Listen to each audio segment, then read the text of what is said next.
Hello, people. Welcome back to the re recording of episode 3 of The Fool featuring R.I. Roman. I'm Roman. Basically, this was recorded, episode 3 was supposed. I'm sorry, guys. I'm sorry that it took so long. I did episode 3 4 days after I filmed episode 2, and it just I it just wasn't the best. Wasn't the best mindset. I was like crazy demon hater, um, traversing into controversial territory. But it's not even that crazy. It was just me talking about the Doja Cat and that little gay boy. Um, and I was just feeling very heated, like very heated by Beyonce. Like I love my people who I write for, and I don't stand for the disrespect. Today's mic is this little kitty cat Molly. It's my boyfriend's, and I did take it. And in this hand, I do have my white mocha iced latte that I made with my Timu espresso machine. Um, there was like a very well, okay. I say I've had two sporadic Timu moments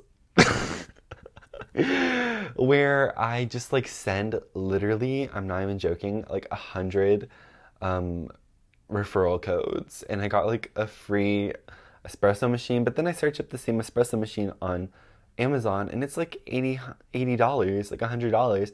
I'm like, wait, super waste. And it's good. I'm not even gonna lie. Gerber fam, Catty. Caught my man's trapping bear things in Dundas Square. Is he dumb?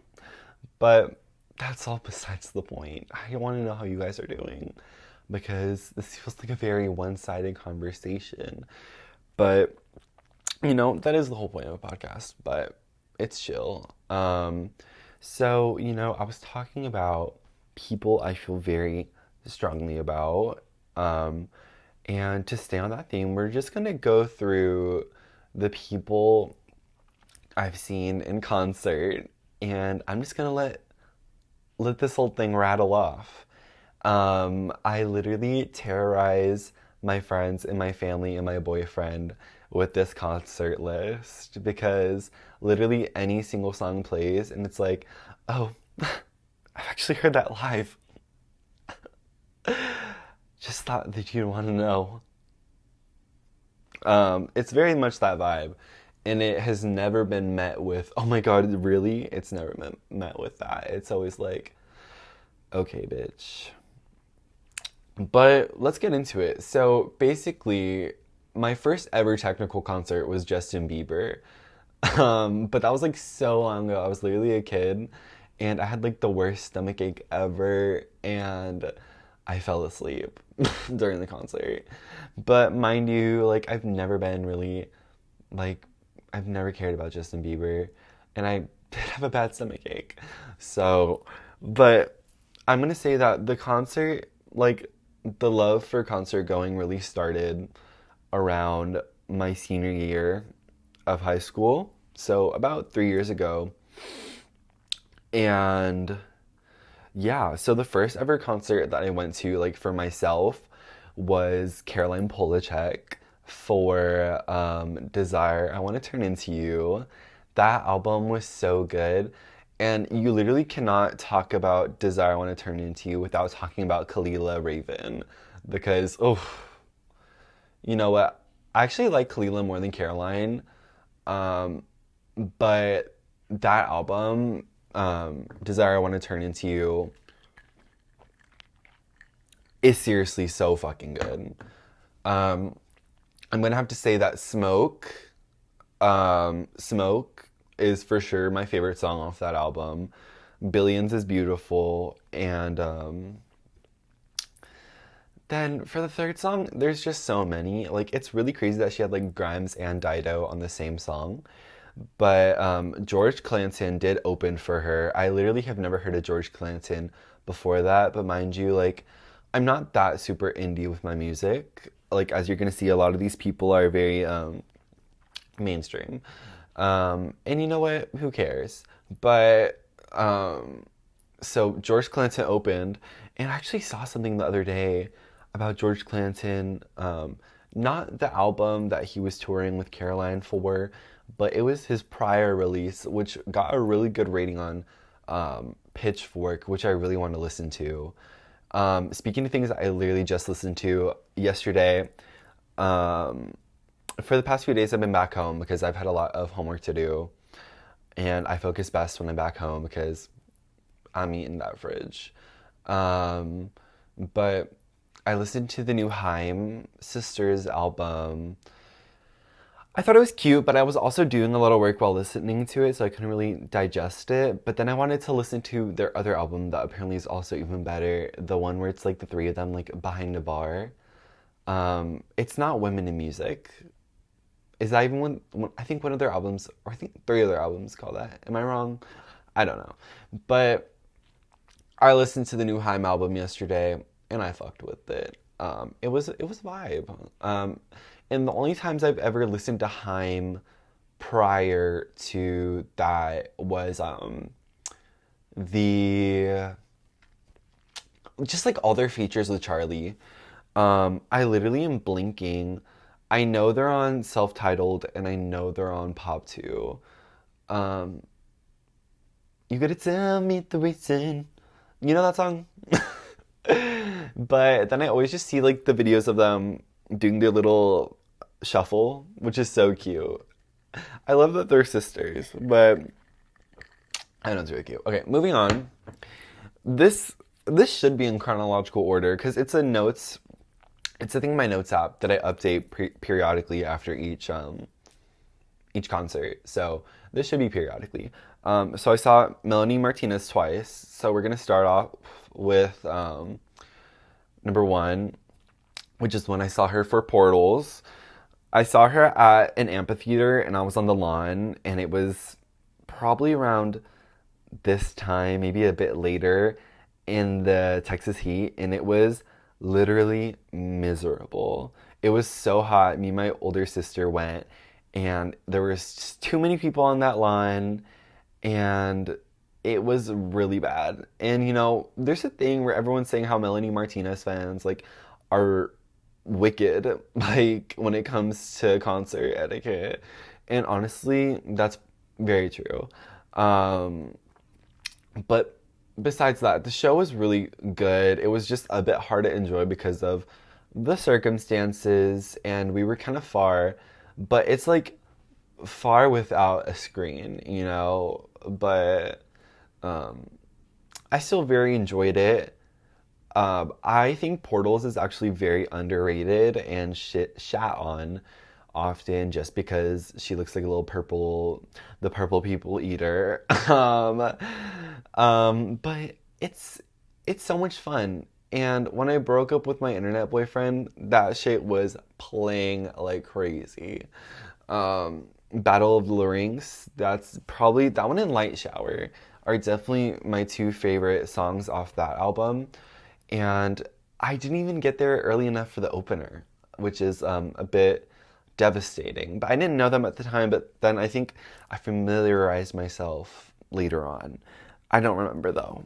But then the second time, which isn't according to this periodic table, was for the Trilogy Tour, and it was indoors, AC. I had a seat, and there were screens. It was one of the best concerts I've ever been to, like production wise. And I was actually kind of sad. Okay, I know I was just defending her Purple People Eater outfit. But when you grew up with the Crybabies, you grew up with K through 12, you want to see her face, especially because Melanie is so pretty, and like you want to see the iconic Melanie Martinez look, you know? So when that didn't happen at Portals, it was a little sad. And it was a little sad that she only performed um, Portals for Portals. I don't know if she did it out of spite. I don't know if she only performed K through 12 at K through 12, or if she did some of Crybaby, or she really just wanted to separate the two. But it was a little bit of a letdown considering that every other single concert I've been to, they do the new album and they also do the hits, and the fan favorites. Give it up for fan favorite. But it's all right because Trilogy Tour was just beautiful. I went with my coworker and I went with two of my roommates. Oh my god, I went with two of my coworkers and one of my roommates. And it was just really great. She was gooning. Gooning on the stage. Have y'all seen that video where it's not from recent, but it's not from too long ago, where she was still touring and she like walked out from the side stage and then she did like a spin and just completely ate it. But it was really great. And she did her big one with Trilogy Tour. I do have to say. And I really do wonder if Beyonce will be doing, well, I guess she's already doing a sister act. Don't even know if I used that correctly, but because she's doing both Renaissance and Cowboy Carter, so I imagine when she does tour Act 3, she's just going to do all three.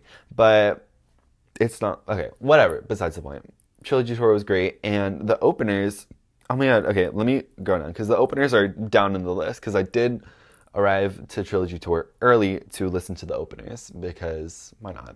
So the first opener, there was two, which is crazy, was Men I Trust. That was so good. I listened to Men I Trust. Nothing crazy, but I like the songs. It's very calming. It was very nice. I really appreciated it. And they did the hits. Along with Beach Bunny, which was like crazy left field. But it was like, what's the Beach Bunny song? Like, but when she loves me, I feel like I'm falling. When he calls me pretty, it was just like a fun little, it was like because that girl is like, pardon my sip.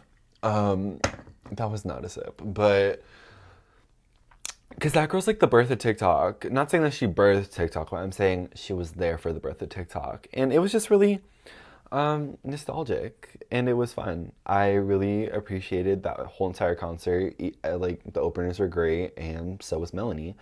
Moving on, this is a hard hitter. I saw her a week and a half after my birthday, Lana Del Rey. It was for Ocean under... Oh my god, did you know that there's a tunnel under Ocean Boulevard? And, as of recent, Lana has come under the runs. Lana Del Rey has had the runs recently. Because of that damn set list being the same. Is that what angered people? The set list being the same? Or no, my roommate told me what angered people is that it was some of the regular set list and 5 covers of like random songs, which she was guilty of when I was there too. She did a cover and then she let Zella Day, I don't know, but she let one of the girls off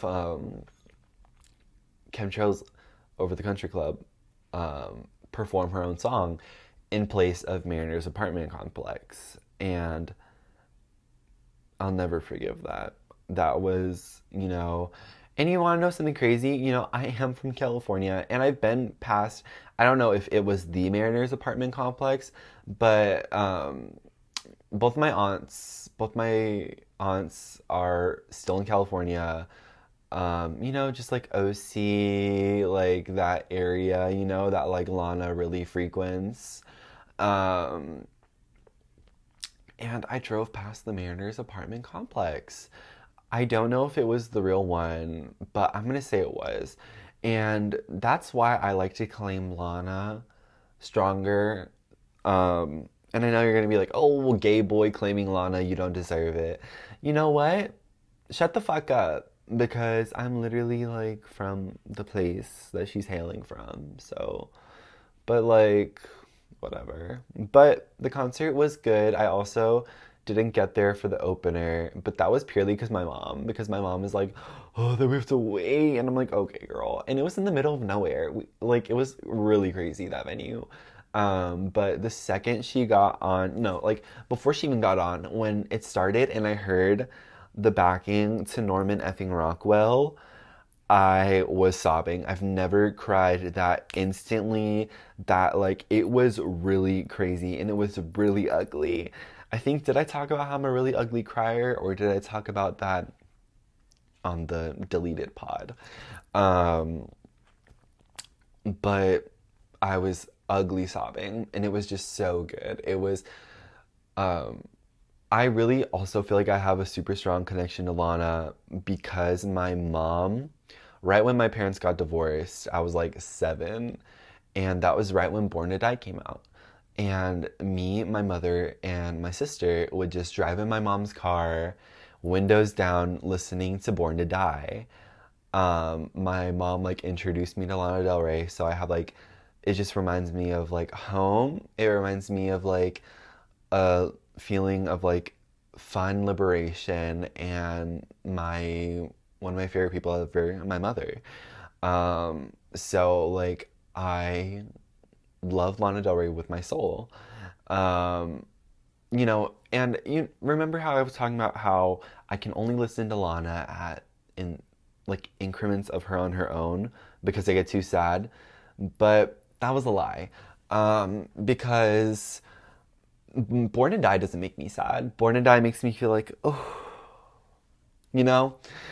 It's really Mariners, I mean, oh God, I mean, Norman effing Rockwell that does that because it's just like so beautiful and so like, like it's not like, it's, oh, you know? But same with Tunnel Under Ocean Boulevard. I can't. Like, it's beautiful. It's beautiful. I will literally just like go into a psychosis. Um, Trigger word. Like, I swear to God, I hear the word psychosis and I'm like, but yeah. But it was the classic set list that she usually goes with. But who cares? Who cares? I love that meme. This is a controversial meme, but memes are controversial. And it's like the video of iCarly where she like has the book and then she throws it and she screams, "Who cares?" And it's me when my Shein tag says, "Help me," but it came like a week late. Who cares?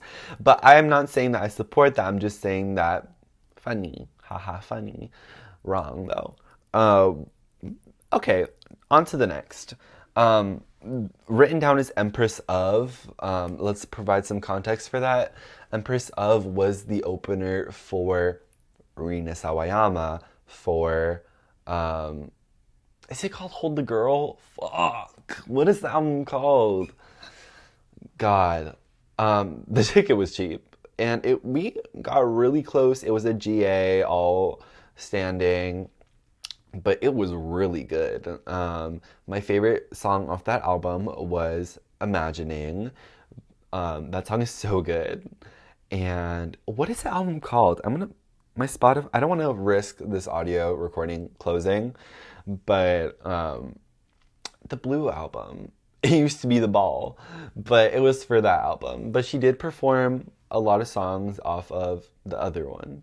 Oh my God, it's so bad. See, I'm not even that huge of a Rina fan, but her songs are really fun, and I haven't listened to her in so long. But I did really enjoy that. And Empress of, I had no idea who she was, but then she had that song with Shy Girl off Club Shy. Oh my God. Let me say something. Before I even saw Lana or Arena, I was supposed to see Shy Girl and Tinashe for that double joint tour. And then like Shy Girl had to have surgery or she was hurt or something. And I was devastated because that was before Club Shy. That was when just Nymph was out, you know?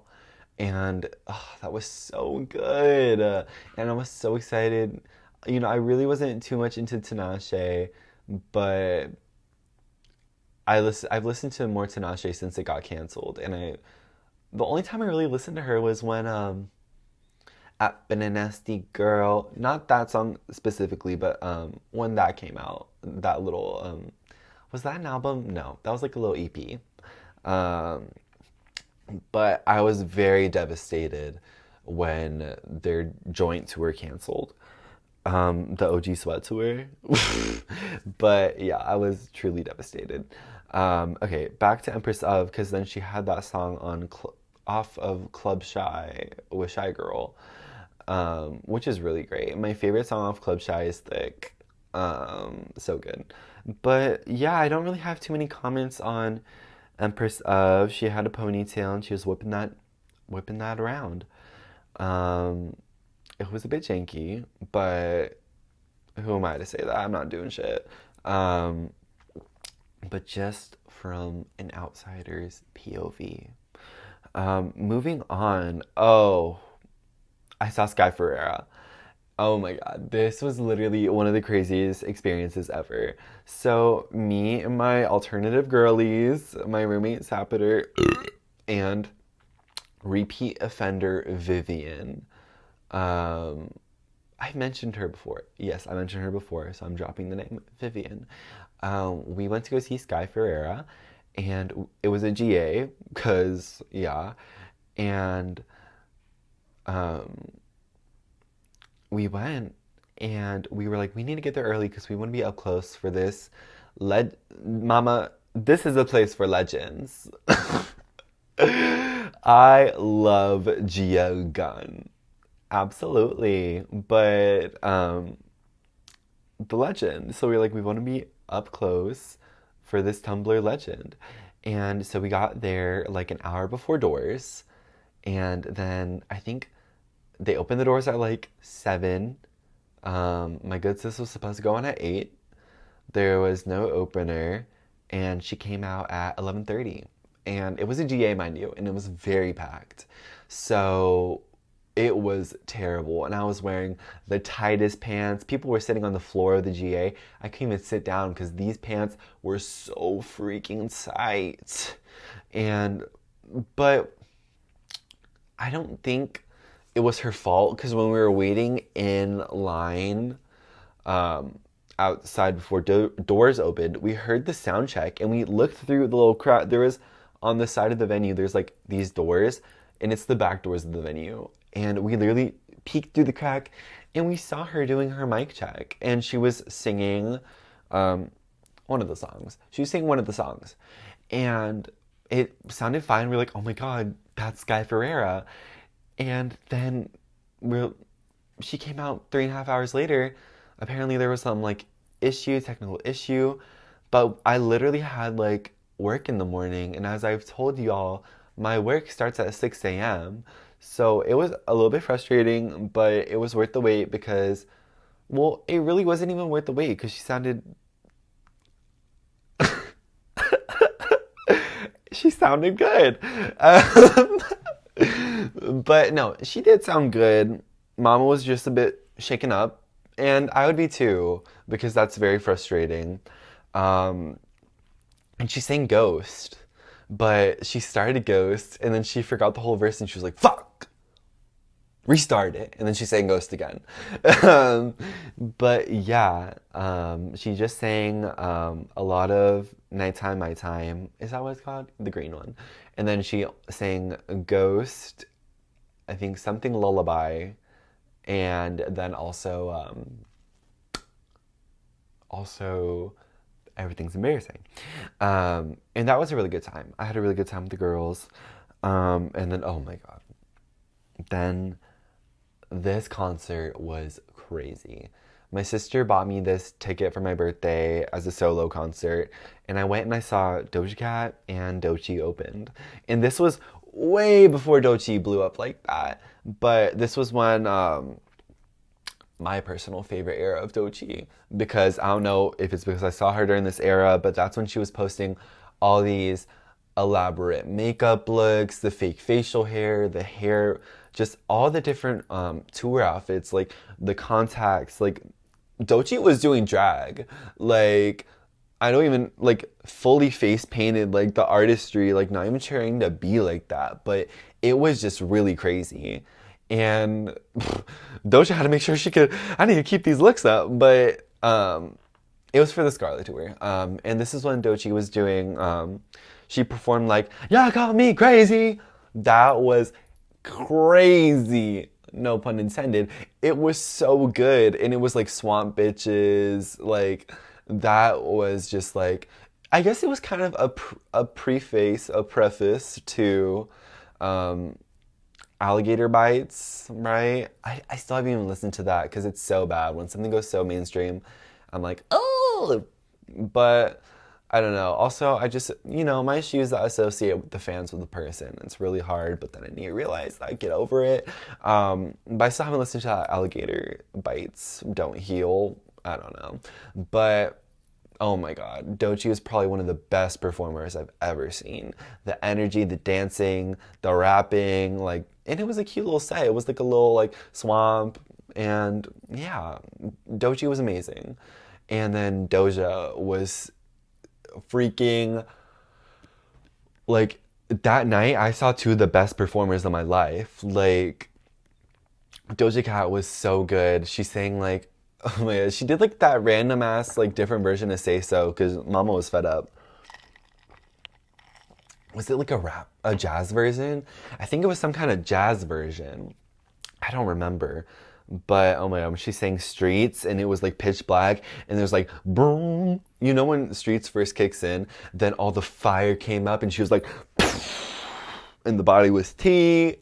And I've never switched up on her. Like, as I was saying, like Doja can do no wrong. Like when she called out Noah Schnapp, she was a prophet. She foreseen into the future. And calling him a snake because he posted the screenshot is so funny. And I'm a defender always. I think like it was just, it was really great. And I think Scarlett is so underrated. Oomph does too. And yeah, it's just such a great album. And I really enjoyed it. And she did like, I think the only song she did off of Hot Pink was Say So, if I'm not forgetting. But I think my favorite, she sang Juicy. Did she sing Juicy? But I don't really qualify. Well, Juicy is off Amala? Oh my God, it looks like such a fake fan. Because Juicy came out before Hot Pink came out. So that's why I'm a bit conflicted. But yeah, I like remember like driving. Well, my sister would drive me because I was too young. My sister would drive me to the summer camp that I was the counselor in training at, and we would listen to Juicy and Amala, like, and go to town, get to town, go down, go down. We would listen to that on the way to dropping me off at my summer camp, and oh my God, just so good. I remember where I was when Hot Pink came out. I was walking from my first period art class to the boys' locker room because I was gonna go change for PE. And my sister texted me and she was like, Doja Cat released an album. I said, okay, I'm going to listen to it. And I told her my favorite songs are Say So and I'm so bad. Why am I forgetting everything? Um, it's like me or like it's like with a guy's featured in it. Um, oh my God, what is it called? But also Shine is so good. Ruby red, bright, bright, diamonds on shine. Honestly, that was such a great time in my life. But granted, there's only been 19 years, but it was a good time. Um, yeah, and she did Planet Her too. Planet Her just reminds me of Genshin Impact. Planet Her, Positions, and the most recent Adele album all remind me of Genshin Impact because I would literally just like listen to those while playing Genshin Impact, and it was a gay old time. But yeah, so that was my experience with Doja Cat and Doechii. It was freaking epic. And oh my God, there was like this older couple next to me and they were fighting the whole time because the woman was like way too crazy. Like they were lighting up, they're having their drinks, and the guy was like trying to get her to calm down. She was like, but I was dancing with her. One thing about me, like, I do not care. I will fully get up and dance at a concert, like, by myself, because I'm gonna have a good time. And if when you sit down and you're like, you don't get the full experience as standing up. And I really will get to that. Because that kind of sort of happened recently, and I regret it. But then after Dochi Cat Dochi, Pink Panthers. This was for is it up here? No. It's up there with my CDs, but it was Heaven Knows. Um and oh my god, she was beautiful. Just like when she was performing, it was also GA. Also very sad that she's not coming to a place near me for Fancy That. But it was beautiful. Like at one point the wind was like blowing in her hair and the lighting was like blue behind her and her hair was just like it was almost on some Medusa shit because it was just like it had a mind of its own and that bang and just like and she was like I think it's yourself at the end of time and it was just beautiful and I felt a connection with her, a special connection that no one else in that room did because we looked straight at each other. I think I actually scared her one time because have y'all seen that video where someone's like screaming at her and she's like and it's like a really old video but because this one song came on Picture in My Mind which oh my god some foreign like UFO is taken out outside but what's the song called again? Picture in my mind. And no one knew it. Literally no one knew it.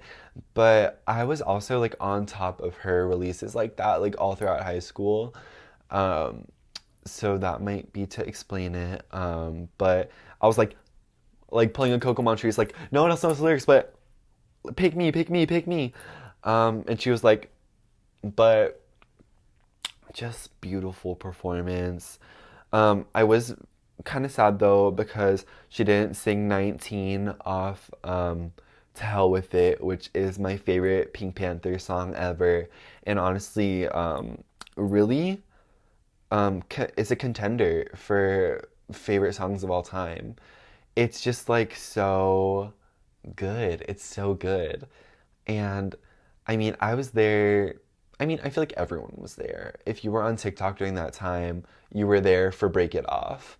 But I did not play about that girl. I did not play about, and I still do not play about Pink Panthers. It's a shame. I really haven't listened to the new album too much, but I don't know. Recently, it's just been really hard for me to listen to new music. Um, Maybe because I'm not in school, and I often have a lot of opportunities to listen to music while I'm in school. When I'm walking to different classes, when I'm doing homework, now it's like I'm just on my phone. Um, but I don't play about Pink Panthers. And the opener was, I think it's pronounced Canny, Can I? And it's the guy who sings, I fucked up because I know, I know, I know, I fucked up because I know. Um, but it was a key, you know, it was funny, it was random. I don't really have too much to say because it was pretty short. It was like the TikTok songs. There's another one, but yeah, it was like whatever. It was cute. And then the next one was Mitski. Um, as I've talked before, it is I cut Mitski out my diet because it is too sad. I can't. It literally makes me so miserable, which is such a compliment to her because she's one of the only artists that can really do that. Like her music is so moving and you can really feel the emotion in it. Emotion by Carly Rae Jepsen. You can just really feel the emotion and it's just really strong. And unfortunately I didn't really know like a lot of the Mitski songs that she performed. I knew like the big hits, but the real tea why I went is because Ethel Kane opened. And I do not play about Ethel Kane. I don't. I was like, I don't care if she has a 20-minute set. I'm buying this $100 ticket for Ethel Kane. And I really enjoyed Mitski too, don't get me wrong. I really enjoyed Mitski too. But I was tweeting at Ethel Kane. She doesn't even have Twitter. I was telling her on this date at this place, placing Michelle Pfeiffer, also a contender for one of my favorite songs ever. Michelle Pfeiffer off Inbred. Is it off Inbred? It's off Inbred. Off Inbred is one of the best songs ever. And I just needed to see my queen in person. And I was actually, well, I had a really great time. But Mama dodged all the high notes. But it's okay because I think it was like only one or two of the random dates. I think it was the only day that Mitski had Ethel Kane as the opener. So, you know what? She wasn't on the road. She wasn't doing it often. So, you know what? If you just want to come out, do your little 1-2, make it cute, do it short. All props to you, mama. Um, yeah, it was just really great. I skipped lab. I skipped my chemistry lab for it. It was just so freaking good. Like, yeah. And I was gonna talk about something Inbred by Ethel Kane. So in high school, when I came to Texas and I was at like a random high school in the middle of nowhere in like super country territory, there was still a group of like alternative people that I really didn't talk to too much. I kind of really did my own thing junior and senior year of high school. I had a couple friends, but I really didn't care. It was almost like I just need to go through the motions to get out of this place and then I'll flourish when I'm in college. Um, which I don't like that mindset at all. I really regret having that mindset because then you are just really not taking advantage and not appreciating the time you're living in because there's something greater ahead. And that's really my main regret when it comes to my junior and senior year of high school. I was just, oh, I'm not going to talk to anyone because I'm only going to be here for 2 years. 2 years is a long time, you know, and there was a lot of unnecessary um, choices that I made that I didn't really need to do. But besides the point, one of the random alternative boys that I like what really wasn't close to, the only reason I really talked to him a good amount is because he was dating my good sis who I rode the bus with, who was like actually one of my only like true people that I really liked at that school. And I had like my senior year, I didn't have a first or a second period, but I still had to take the bus. So I would take the bus and get to school when first period was starting, but I didn't have a first or second period. So I literally had like a 2 hour just sit in the library, like write poetry, do homework, watch TV time. Um, and he was a year younger than us, but he would like skip his first period and sometimes he'd come and sit with me. And he was like, "What's a song you're listening to right now?" And he's like, "What's something you really like?" And I'm telling him, I'm like, "You're not gonna like it. Like I'm telling you, you're gonna be even she was weird the fuck out, you know?" And I said, "Okay, you're becking me." And he's like, he gives like Drain Gang, mind you. He was like Drain Gang, like that kind of vibe, you know? Like Lucky, all that. Just trying to give you some background. And I was like, okay, listen to Inbred by Ethel Kane. And I could hear the music leaking from his headset. And literally his face was even, she was weirded the fuck out. He was like, and he was really sweet though too. And he took it off and he was like, okay, not something I would listen to, but yeah. And then he left.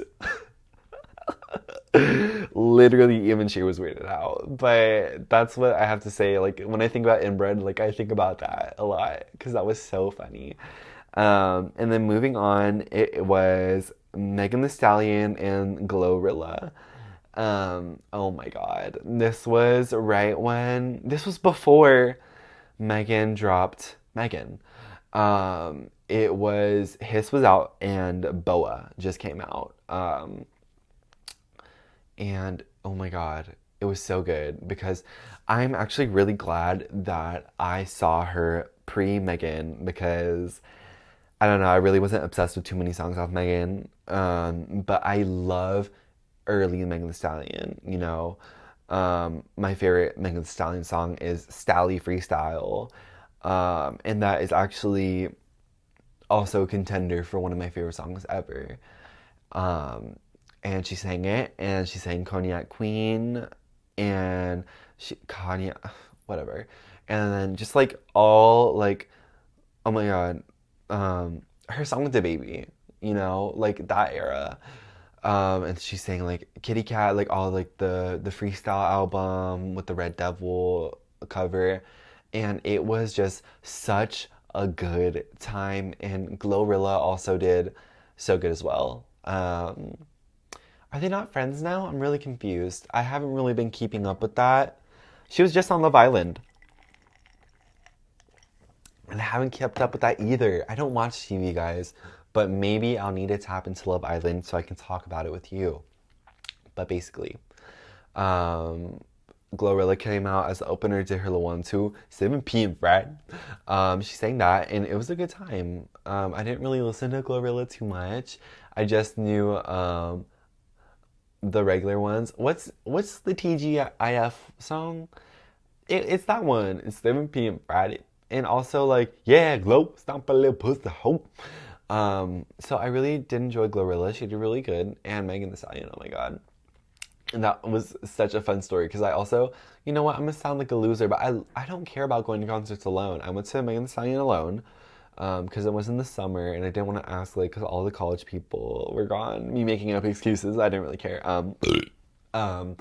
So I go and I'm sitting there and there's like two studs in front of me and then two gay guys to my left and they're all like old, and I'm just like, and then the stud turns around and is like, "You going home with him tonight?" And I was like, "No," like, and then she's like, "Oh, he doesn't like you," and I'm like, "Oh my God!" And then literally it was so stressful. And then they're talking about like, "Are y'all together?" And I'm like, "Oh no, no," like.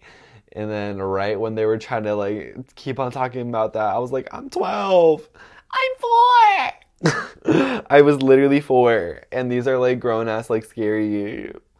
Yeah, and then literally Meg came out and say me like say by the bell, and that was so much fun. I think I didn't record any of it. I think I took a picture right when she was like, you know, like right when she came out, and it's just her silhouette because like oh my God, I had to. But then I put the phone down and I just really enjoyed it. And you know, even the gay couple to my left was like, "Wow, you're putting us to shame. You know every single word." Like I'm telling you, I do not play about Megan Thee Stallion. And then on to the next. And then this is kind of when we get into the Great Depression, and I unfortunately have to forfeit a lot of my concerts because I started taking even harder classes. So flash forward to sophomore year. And it was so sad. I literally had to pass up Sigur Rós because I had an exam the next day and it was really bad. If y'all don't know, Sigur Rós is like some kind of, it's like one of those like very calm, cold, isolated European countries. They're from one of those. I think they're also from the same place that Bjork's from, which I'm blanking on. Iceland? I don't know. One of those, you know. And just like really pretty music. And it was at like a really like nice concert hall, and I think they had maybe an orchestra. And I was so sad that I had to pass up on it, but I unfortunately wasn't able to go. But we did pay for the ticket. But I didn't pay for the ticket because my stepdad actually put me onto them. I actually do credit my stepdad for being very alternative. My stepdad put me onto Aphex Twin. like back in 2021, he put me on to Bjork, he put me on to Sigur Rós. So I'll give him that, but I did put him on to Mitski, and he really enjoys Mitski. Um, God, I'm so stuffed up. I'm sorry. And then we get to Janet Jackson. Oh my gosh. Saw Janet last summer with my mother. Oh, bar. Squad. Squad. But, oh my God, she was so good. And I also don't play about Janet Jackson. And that's when Somebody to Call My Lover went viral, I was like, y'all don't deserve her. The world has done Janet Jackson dirty. And like everyone's like, wait, wait, why does Janet Jackson make good music? Why is this like such a cute little song? Because she's Janet Jackson. I was like, you don't deserve me. You don't deserve my love. Y'all do not deserve Janet Jackson. The way the world treated her. But it was amazing. She performed like a lot of songs. She performed like a lot of stuff from Control. And then she sang stuff from Velvet Rope. She sang stuff from Damita Jo, from self-titled In the Thunder Rain, Stare into my heart. So good. I thoroughly enjoyed it. I went with my mother, and my mom was like crying. Yeah, she was getting touchy with those dancers, but she was doing the thing. She was dancing. She sounded great. It was a really great tour, a really great performance. Um, and then Nelly opened. I think there's a controversy around him, but it was like boots with the fur. But yeah, and then we get on to Leve. This is a bit out of order because I saw Leve before Janet Jackson, but I actually kind of regret going to Levy because I knew the big songs and I just didn't listen to the Bewitched too much, and it was at a period in time where I literally just wanted to like drop a bag and like do something. So I went to Leve alone. It was really pretty though. I did shed a tear because she sounded so pretty, and then her twin sister came out and they did their little thing, and it was actually really cute. And it was at that concert hall that Sigur Rós was supposed to be at too. So it was very nice. It was a lot of young people. Like usually all the concerts I see a lot of people who are my age because it's all like from the people who go to my college. But it was a lot of young people, and I was like, y'all are into this. So period. And oh my God, I need a moment of silence because I also had to pass up seeing Clairo and Alice Phoebe Lou because I had an exam the night before. I don't know why I don't. Ever since then, that was all first semester. Second semester, sophomore year, I looked at every single class, I looked at every single syllabus, and I put those dates in my calendar so I don't have any of these dumb little mistakes happen to where I have to give up the ticket. But I was able to sell it to a friend for like, I was like, girl, just like give me this. And then I gave her like a super discounted rate, and yeah, but honestly, I really wasn't feeling a GA, and I had GA tickets, and I really wasn't feeling it, and which was also a larger part. And a lot of the reasons why I give up some of these tickets is because I buy it and it's GA, and then it comes, and I'm like, I'm tired. I don't want to do that whole thing where I have to get there an hour early before doors because I don't want to be at the back, you know? I have to get there an hour early before the doors, and then you have to wait there an hour before they start, and then it's like I've already been here 2 hours before it even starts. There's not like, you know? And that also happened with Two Hollis. I bought the Two Hollis ticket so long ago when it was $20 before the recent album came out, before he had his big moment. Like, I really loved. Well, I discovered Two Hollis because I kept on seeing Ken Carson videos. I kept on seeing Ken Carson videos of his concert, and it was like, why is Alex Consani performing for Ken Carson? And I was like, wait, this is tea.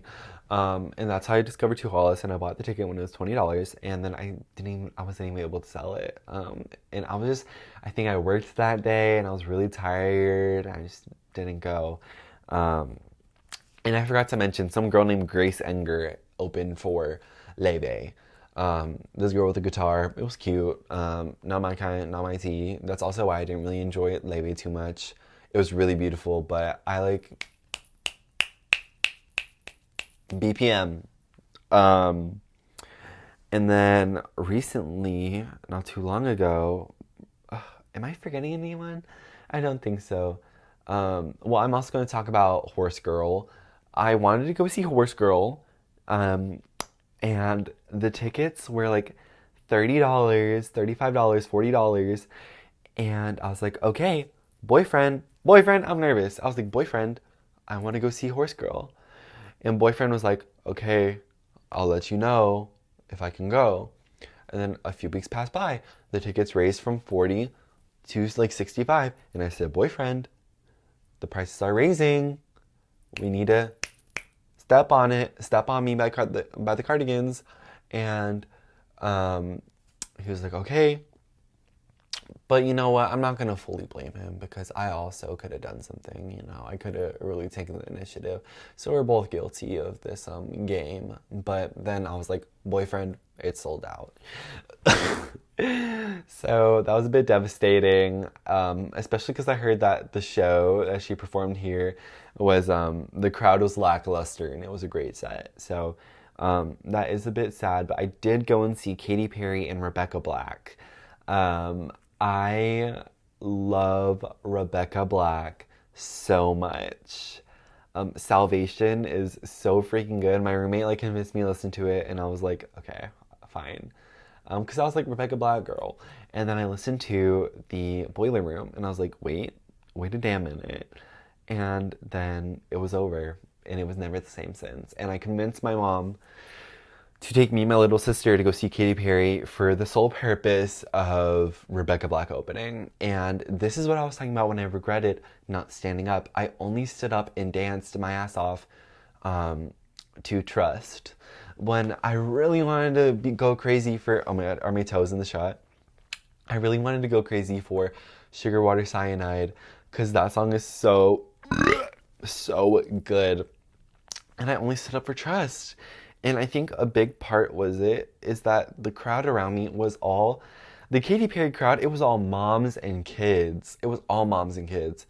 And I didn't want to be, but I regret it so much because I really wanted to go, but I still really had a good time and I had a really good view. But it was a really good time and Rebecca Black looks so cute. But girl, they gave her no budget. When I tell you, it was like almost a bit sad. Especially when Katy Perry had like a good amount of budget. But you know what? It was fine. And they were quiet for her, which made me so sad, especially because it's so good. But you know, there's just a lack of taste level in that arena. But Katy Perry was so good too. I'm not even going to sugarcoat it. She's annoying. She's always been annoying. That's kind of been her shtick, you know? And I'm not even going to do too much on her. Because she sounded great, and I'm like, yeah, she's annoying, but I feel like she's a part of all of our childhoods. If you're around the same age as me, even if you're older, my mom loved Katy Perry.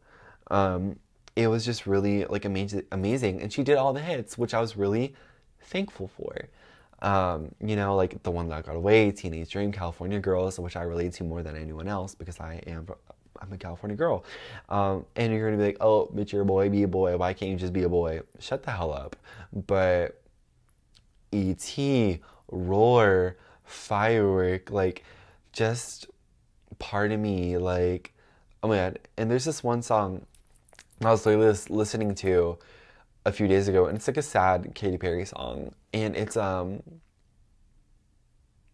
my god, it's off Prism. It's not E.T., it's not Roar, it's not Dark Horse. She did Dark Horse. I'm blinking, but it's like a sadder one. It was so good. And that was the most recent concert that I went to. But guys, guess who I'm saying? in like 4 or 5 days. You and I, Q, you, he. Peep the pit stain, but I'm going to see Beyonce, and I could not be more excited, more thrilled in my life. Beyonce. Wait, why the hell is Charlie XCX not on here? I didn't update it, but I saw Charlie XCX for Brat Tour when she had Brat Tour, and then she had Sweat Tour, and then she had Brat Tour. And oh my God, my life was complete. My life was complete. My list of people who I like, my dream people, were Beyonce, Charlie, and Arca, and Bjork. And I get to cross off Charlie and I get to cross off Beyonce. And I have never screamed more. When she did track 10, when she did Party For You, when she did Vroom Vroom, when she did the remixes. Like, I'm not talking the remix album, I'm talking the Boiler Room remixes. I literally, it was beautiful. It was such a great experience. And then one of the guys who does a lot of her remixes opened, and he like did a cute little DJ set. It was cute. He played a lot of Sophie. So, but then that takes me to Beyonce again. I am so excited, especially because I'm seeing her in Houston. I really wonder who she's gonna bring out. Like, I really don't know. I wonder if she's even gonna bring anyone out. Because she brought out Megan Thee Stallion for her Houston Renaissance date. But I am so excited to hear My House. Two Hands to Heaven is my favorite track off of Cowboy Carter. I want to hear Flamenco. I'm just so excited. And I wish she did a bit more Lemonade. I want to hear All Night. I want to hear Love Drought, you know. But you can't win it all. And I'm just so excited. I don't even know. My boyfriend bought me this ticket. So I owe the world to him for him allowing me to go see Beyonce. But yeah, we're at 56, almost 57 minutes. And yeah, that's everyone I've seen in concert. And my little rambles off about them. And yeah, I'll finish it off with a Beyonce album ranking, which might be a bit controversial. And I'm not going to include Homecoming or the Lion King album. But just know that if it was, Homecoming would be like 2 or 3. But number 1, Lemonade. I'll get into that because that's a whole own thing. I did a whole research paper on that album about what it meant in social movements in the Black feminist movement, the conversation it sparked. Lemonade, Renaissance, B-Day. And then this is where it gets a little hard because, well, let me just say Sasha Fierce is last, then probably Self-Titled, then maybe Crazy in Love above Sasha Fierce, then maybe 4, and then who's missing? Well, you get the gist. That's my ranking. Oh my god, I didn't even include Cowboy Carter. Duh. Okay, so if it's Lemonade, Renaissance, B-Day, Self-Titled, Cowboy Carter. Ugh, no, swap.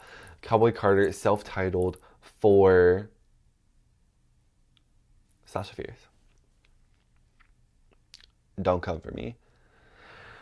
But yeah, thank you guys for tuning in to the official 3rd episode. I was going to say the 4th. The official 3rd episode of The Fool. And yeah, the next time I speak to you guys, I'll give a Beyonce debrief. Yeah, that'll be the Beyonce episode because we'll talk about the tour and then we'll talk about Lemonade.